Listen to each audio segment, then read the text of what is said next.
સુરતમાં બનેલી અગ્નિકાંડની ઘટના બાદ સમગ્ર રાજ્યમાં ફાયર એનઓસી અને બીયુ પરવાનગી વિનાના એકમો વિરુદ્ધ કાર્યવાહી થઈ રહી છે, ત્યારે સુરતમાં પણ બીયુ પરવાનગી અને ફાયર એનઓસી વિનાના એકમો સીલ કરવામાં આવી રહ્યા છે।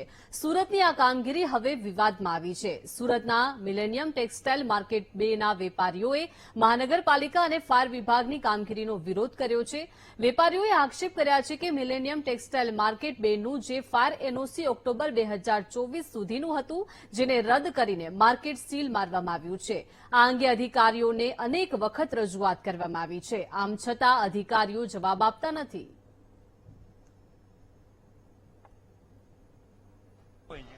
10 दिन से हमारा मार्केट बिना किसी गलती के बंद कर दिया गया है और कोई न्यूज नहीं किसी व्यापारी को। शनिवार रात को व्यापारी सब घर गए हैं, उसके बाद में फायर एनओसी कैंसिल करके और सील कर दिया।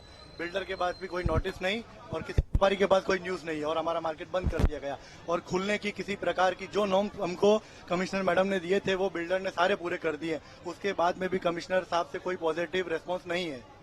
फायर एनओसी वो बिल्डर की सब तरफ से, हम दुकानदारों के क्या गलती आप ये बताओ।